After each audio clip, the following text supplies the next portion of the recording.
My name's Dave DeBoe, founder of MoneyPartnerFormula.com, and this show is built for everyday real estate investors who are actively doing deals and looking to scale using other people's money. So if you're an active real estate investor and you want to get featured on this show to talk about your own real estate and capital raising experiences, then just go to daveinterviewsyou.com. Now let's get rolling with this episode, and remember to subscribe for daily interview content. All right, guys, welcome to Property Profits Podcast. I'm your host, Bryce Kaminsky, filling in for Dave Dubois. And have you ever considered diving into tax lien properties to grow your wealth and help homeowners in need? Well, today on the show, I've got Nikki from Cranberry Township, Pennsylvania.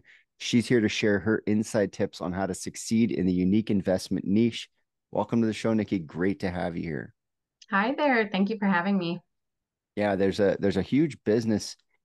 It seems like in pre-foreclosure and problem properties seems to be an emerging business, definitely in the United States and in Canada here. But before we dive into that, let's go back to the beginning and really let's hear the story about how you got started in real estate, because it's always there's usually some similarities, but it always seems to have a little bit of a unique edge. So what got you started in real estate?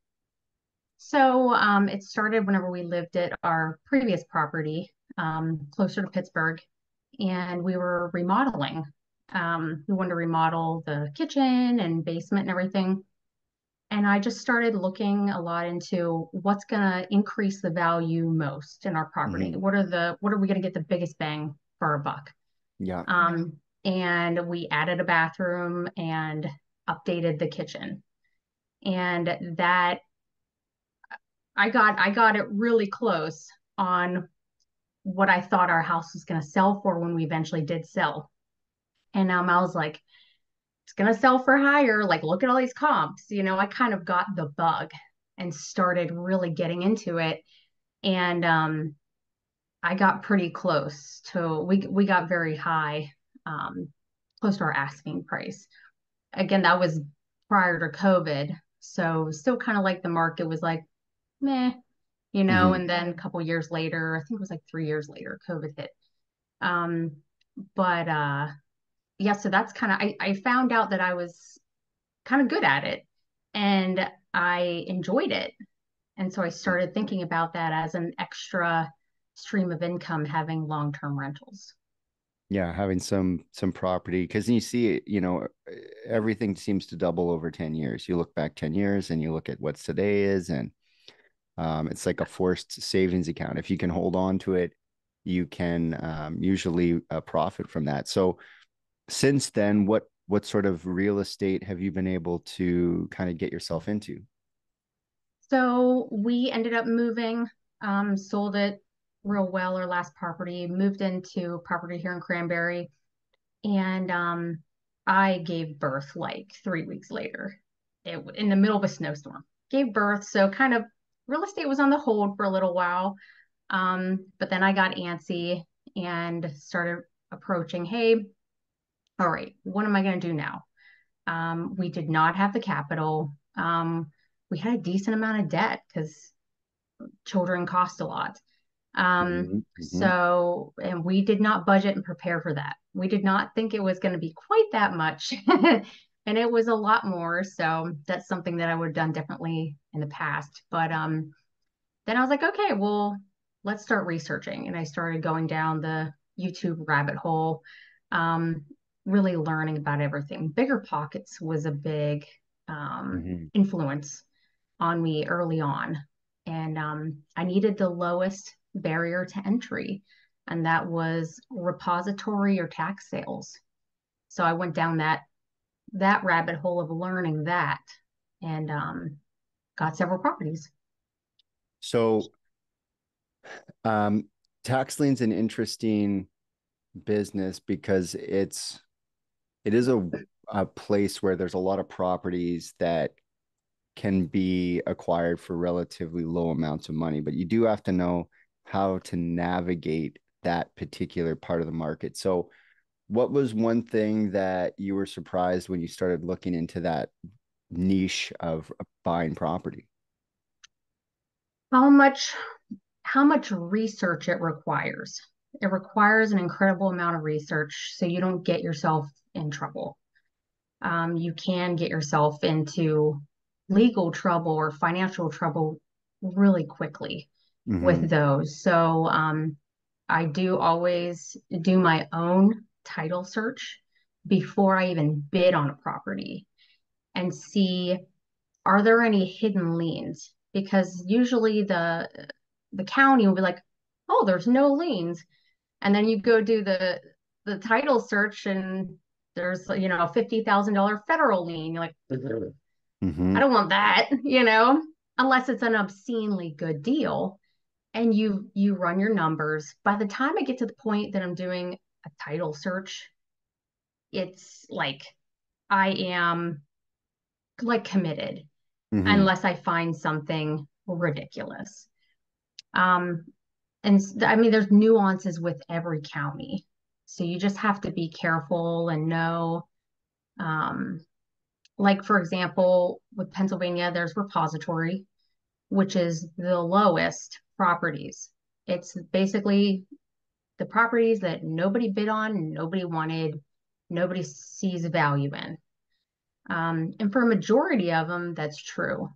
But with time comes possible value add in those properties that people just are not looking at anymore. Mm-hmm. Um, and at that point, once you get to the repository level, we'll call that the third level down. Mm-hmm. All of your liens go away except for federal. And if there's like a federal lien for $2,000 and they don't contact me within 90 days, they don't come for their money, that's it. They forfeit it. Mm-hmm. So a lien isn't the worst. I think liens scare a lot of people, but once you learn about them and you approach it with caution, it's not that bad. Yeah, I've heard some stories about people taking on tax liens and then getting the true cost of the property. So it's like, oh, this is such a good deal. And then title comes in and they've already like they're in a hurry and they just bought the tax lien Yep. without really digging into it and finding out later that there's more on that property than they had originally thought. So, And on top of it, the title's clouded. So you have to get that unclouded to be able to sell it. I actually had my borrower just ran into that. He's like, "What is this?" And I was able to educate him on it, but it held up his sale because he mhm, didn't know about it. Actually, he didn't even do the tax sale as the person before him who didn't know about it. So I mean, you really got to do your due diligence before you get into those. mhm. So what sort of deals have you been able to scoop out of the bin of sorts? I have I've got four total properties that I've gotten on repository. And the one is in a failed trailer park, actually, up north. And the property was $600. I paid the taxes for the year, and it was like, I think it came out to like $800 or something. Um, it's just 2.2 acres, but you can put a mobile home on there or a modular on there, Mhm, and you can rent it out for fairly cheap. And then the other three are all together. It's zero point 0.4 acres. And the person how I got it was the owner passed away. Then the family demolished the house. They didn't pay the person who did the work to demolish the house. So there was a municipal lien put on it on top of they didn't pay the taxes anymore because grandma died. So mhm. there Who it wants to goes. do it? Yeah. It's gone. And so I looked at that and I was like, "Ooh, this little area, this little town is experiencing a revival, and it's on a hill, but there's a house pad. There's utilities there. Hmm. So the barrier after the purchase of the land is going to be minimal as well. Um, so you got to look at things like that. So these are both properties I plan on developing here within the next year. I would like to do that. So, what would you say your biggest obstacle was getting to where you are today? Shiny object syndrome. Yeah, there's no shortage of things to do in real estate, definitely. So how did you overcome I that? I am a nurse and I was a nurse case manager for an insurance company here. I should have been a private investigator because I have gone down the rabbit hole looking into things, properties, um, and then I'm like, okay, and then I go to this, and then I go to this, and I had a conversation with a friend of mine who we met at a Bigger Pockets convention in New Orleans, and he said, like, you need to focus. You need to choose what best suits your life and how you want your life to look, 10 years down the road. Um, and he's a lender. So at that point, I mean, I've got two kids now. It's so busy. And my husband always says, let's be the bank. Let's be the bank for years. And Hmm. as medical as a nurse, I mean, it just never occurred to me. It's just never occurred to me. And then I finally said, okay, let's get serious about this and let's do it. So that's more of my focus now and having a few properties to offset the taxes. Hmm. Yeah, being the bank and getting into lending, um, certainly, it's a way to participate in real estate without actually getting your hands so deep into the pie, where it's like there's someone who's going to use the money, do something with it, and hopefully you do the due diligence and that they actually pull it off. And then you have the confidence to like clean up their mess should you have to reclaim the property, right? Yes. So, with everything you've done in real estate so far, what would you say your secret sauce is? What is it that comes easy to you that other people might find difficult to do? Um, I would say educate, doing research. I love educating. I'm a nurse, health information nurse now, so I'm like da da da da da da da, about health information. But I love educating on these tax sales and repository, and I love talking to people about what their goals are and maybe like counseling or helping them decide which route to go. Hmm. But I really love, in regards to lending, I enjoy being a part of the betterment of a community. I Hmm. really enjoy contributing in a way that I want to and that I can effectively contribute. I can't do the work. I like to dream about it, but I had to set that aside because I don't have the time. But there are other people who do, and they do great. And I enjoy supporting their journey and being someone that they can talk to about a deal. Hey, I'm thinking about this rehab, blah, blah, blah, because I've underwritten a lot of properties. Um, I just cannot do it. So I really enjoy assisting them and reaching their potential. It's Yeah, really someone exciting to else. me. Yeah, someone else going and doing, going to the site every day and making sure that fix that thing up. So, what would you say your biggest obstacle is now moving forward towards, 2024, 2025? Probably gaining more capital and finding partners to partner in on pad splits. I love the pad split model. I think that it really assists the community because tenants only have to pay every week. And it's a lot easier to come up with $200 a week versus $800 a month. Hmm. So that's where it's a lot more affordable. Um, I really would like to partner on multiple pad splits. I really would like to do that and have a large portfolio with somebody else. But finding capital, more and more capital, we just did a HELOC and we closed out 2 retirement accounts. I've got one more to go, and then we're keeping one. So we're not getting rid of everything. I know that that's kind of the big, I don't know if that's the same way in Canada. Do you guys have retirement accounts up there? Like IRAs and stuff like Yeah. that. Yeah. Yeah, registered retire RRSP is what they call it here. Registered Okay. retirement savings plan. So taking the money out or self-directing it into Mm-hmm. another investment, as long as it's not yours, is typically what people are doing. So they'll lend to someone else, but you can't lend to yourself. So Okay. you have to Yeah. Same cash it here. out You if have to you have a want to use it. custodian. Yeah, you have to cash it out if you want to use it here in Canada. And if you take it out before 65, they take their penalties and stuff because they want that thing to be a retirement savings plan, right? Yeah.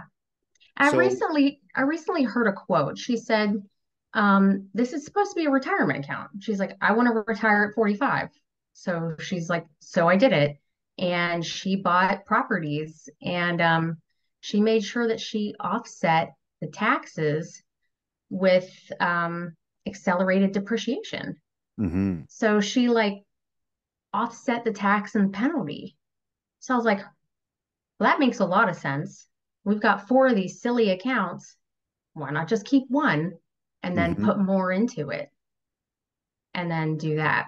So we've been really like, exploring a lot of ways of getting more capital. I would like to assist people in feeling more comfortable with lending. So I know my mhm, family wants to do this kind of lending, but it's really scary. Like mhm, having $50,000 of your hard-earned money go to somebody you don't know, and it could be gone. You hear these scams all the time.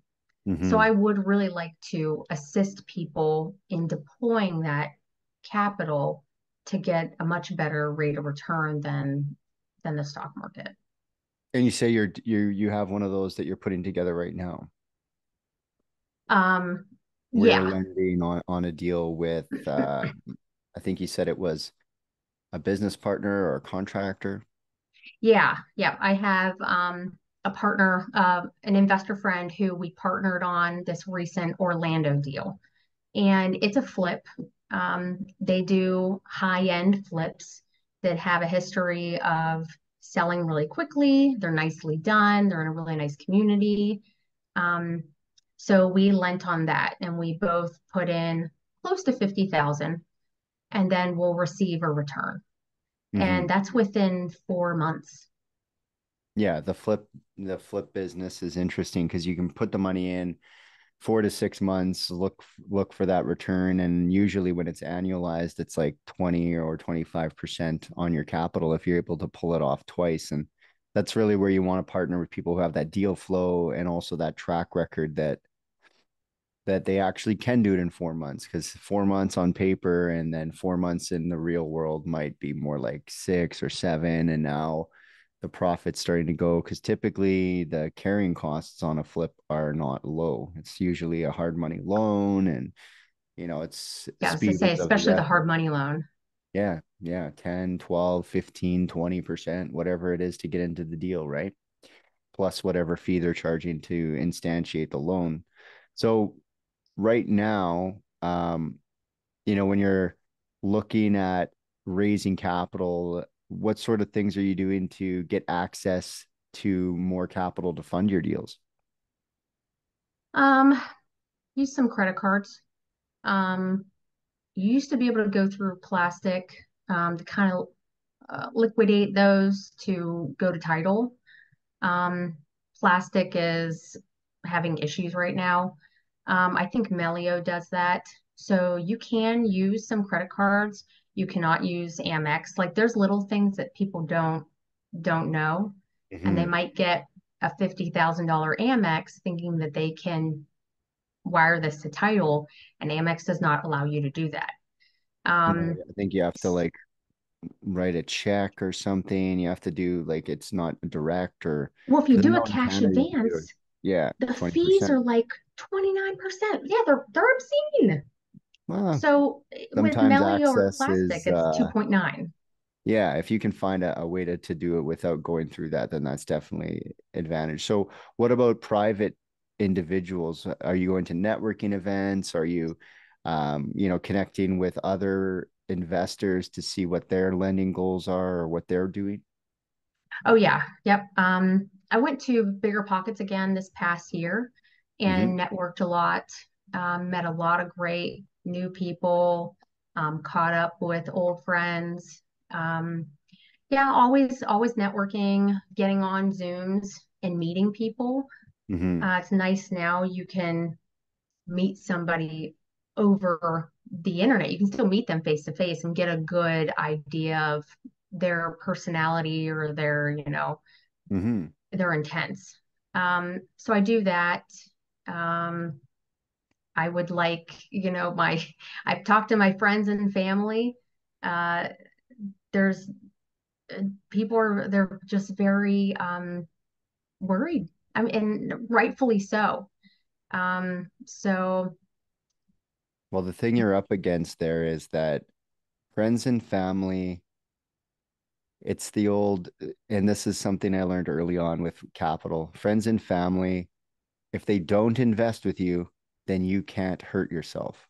And that's why they don't go to war. They'd rather shoot you in the foot than watch you go to war. But it's the people that are the friends of family that are just far enough out that can trust you, but will also sue you for their money back. yeah, That's where you're going to have the most access to capital. It's not going to be your parents. It's okay, not going to be your friends and family. It's going to be friends of your parents, friends of your friends, because if they don't want to see you get hurt, and that's the primary driver. So when you ask them for money, they're like, well, what if it goes wrong? And if I don't give you the money, then it can't go wrong. So I'm out. And that's the yeah, whole friends and family bubble that people, when they get started, they're like, oh, I'm just going to ask so and so, and they're going to come in. And sometimes, but rarely is that the case. It's mostly, and this is why whenever I'm raising capital, I never ask for money. I always ask for referrals, because if you ask for a referral, they can be the referral. So it's the whole thing okay, is, you know, if you ask your parents directly to babysit, you say, hey, mom, dad, can you babysit at 7 o'clock tonight? Their backs against the wall. It's a yes or no. But if you said to your parents, you call up your mom, dad, whatever, you say, hey, do you know anyone in the family who might be able to watch the kids tonight? That includes them, but also doesn't imply that it is them. So it's that's a good all way of putting about, it. yeah, it's all about the approach. If you ask for advice, you'll get the result. If you ask for the result, you'll get advice. I'm sure when you ask your parents for money, they tell you where to find it, but they don't have any for you. So it's the whole, it's a human nature thing. People get on guard. So if you ask from the side with capital, typically you'll get either advice on where to find it, which is what you asked for, because people love to give advice, or it Hmm. allows them to be like, oh, I could watch the kids at 7 and they're in. So, you know, when you're working through your friends and family, if you're listening along at home, just try to ask from the side and you're going to get a better result pretty much every Okay, time. okay. Now, what about the social media of things? Because you're doing this, that, and the other, and you're helping people with these tax liens. Have you started to get people paying attention to what you're putting out there, or are you still kind of off the radar when it comes to your social media of your real estate adventure? I'm still kind of off the radar. Um, I've never been a very good self-promoter. I'm not a salesperson. I'm a nurse. It does not come naturally to me. Yeah. So yeah, I have been off the radar.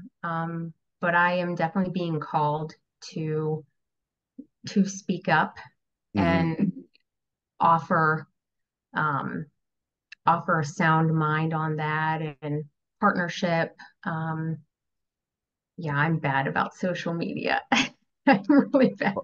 I remember my mentor said to me, he said, if you're in a band, no one is going to tell anyone about the show, and no one's going to be more excited about the show than you. So unfortunately, it kind of has to be you. No one's going to do it for you. And that's the whole thing. I was like, oh, yeah. And then I started pushing out the social media a little bit because I enjoyed being a real estate investor behind the scenes, acquisition manager, going around doing things and kind of being off camera, letting my mentor be on camera when I was working under him. But then eventually I realized that um, if I'm going to start raising capital. That's typically a realm that you have to enter to be seen, unless you're a very high level networker, right? To really capture the most, as you do have to do a pile of networking, unless you're going to use the social media networks. So some people will just do event after event after event, and or they'll join coaching programs that have communities that they can leverage without having to become a public figure, I would say. But at the same Yeah. time, um, yeah, I mean, social media is a great network, but it is not necessarily for everyone. But people raised money before that, so it Yeah. really depends on what you want to do. So let's talk about deal flow now for a second. Are you find the deal and then go and get the money, or do you prefer to have your kind of ducks in a row and then go looking for a deal?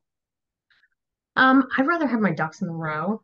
Um, and speaking of community, I'm a Gator in Pace Morby's community, There you go. which which has been significant. Um, there's there's a lot of like-minded people in there who are looking to help each other. Hmm. Same with Sub 2. I'm not a Sub 2 member, but we regularly work together Hmm. because they need money and we want to lend. So it's just kind Hmm. of perfect. um, so I'll work with them and whatnot. Um,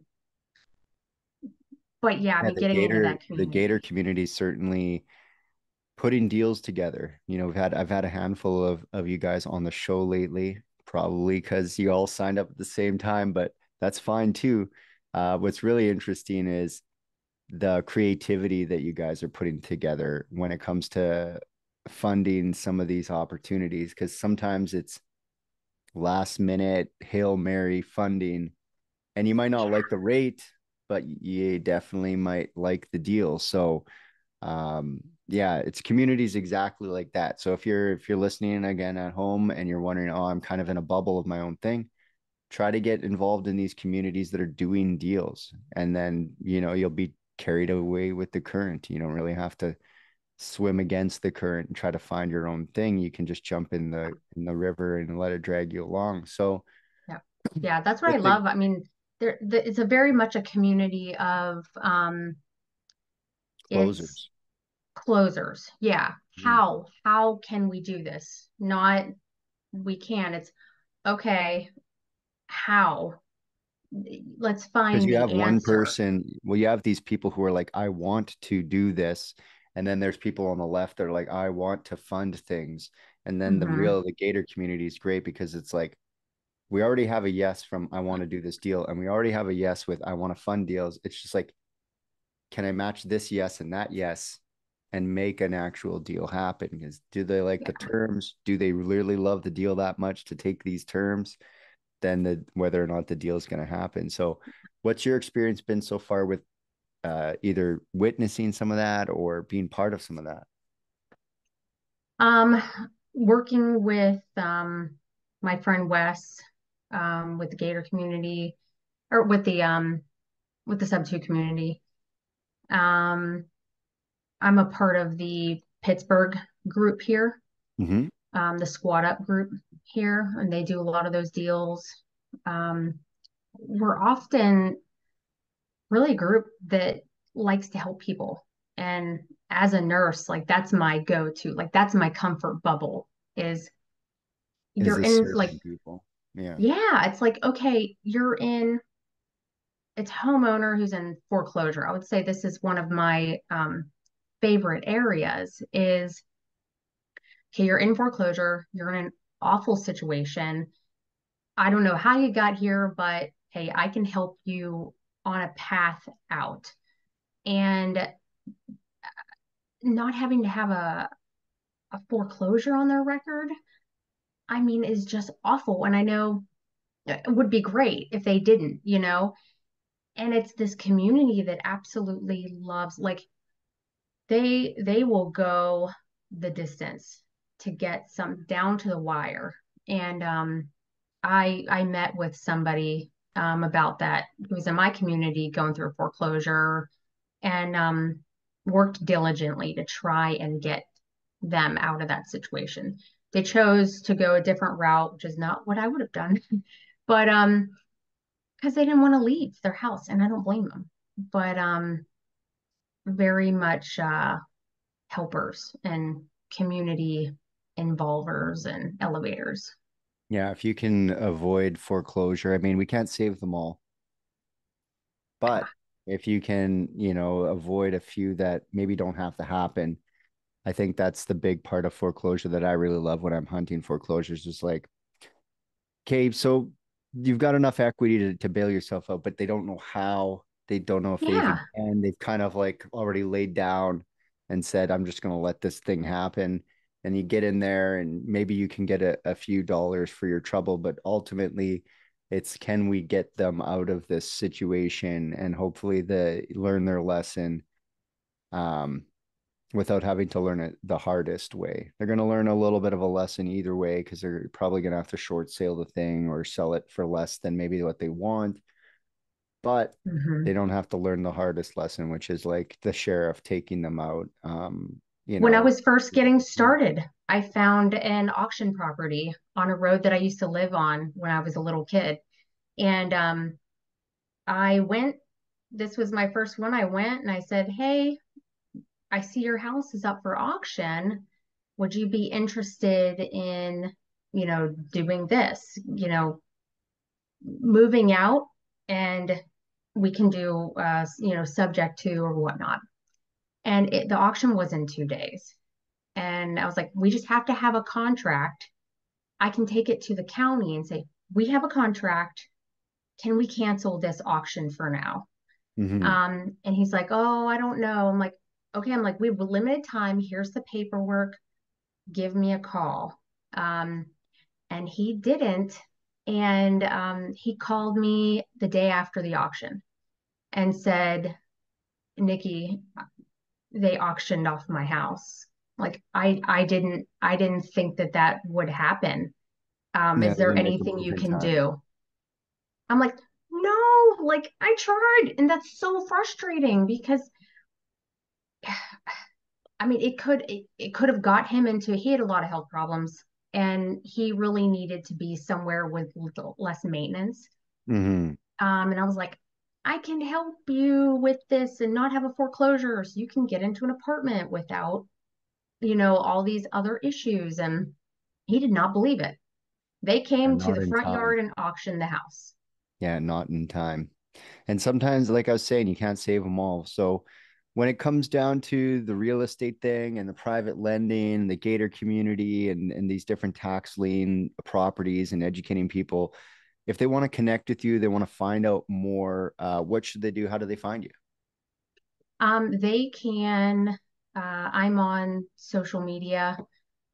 Um, I'm under, it's Nikki, okay, on Instagram. I own Brave Hearts Investing. That's named for my daughters. And I can link you guys can link the Yeah, information underneath. yeah, Um, but in my phone number and everything, I can give you that. But yeah, feel free to email me braveheartsinvesting@gmail.com. perfect. Um, yeah, yeah, and I'd be more than happy to chat and jump on a call. Awesome, awesome. Well, I really appreciate you stopping by and letting people know a little bit more about the tax lien situation and how they can navigate that specifically in your state there. So if you're looking for that information, people listening at home, definitely reach out. And until next time, guys, we'll catch you on the next episode. Thank you. Hey there, I really hope you enjoyed that episode. And as always, if you want to listen to more daily interview content, make sure you subscribe. And if you're an active real estate investor and you're doing deals and you'd like to get featured on this show, then just head over to daveinterviewyou.com. Now at moneypartnerformula.com, we help real estate investors to create a process for predictably getting capital so they can do more deals without relying on hard money lenders or the banks. We do this by building them a private capital marketing system. Now, if you want help turning yourself into a big money capital attraction machine, then book a call with our team to see how we can help. Just visit moneypartnerformula.com to find out more. All right, take care, and we'll see you on the next interview.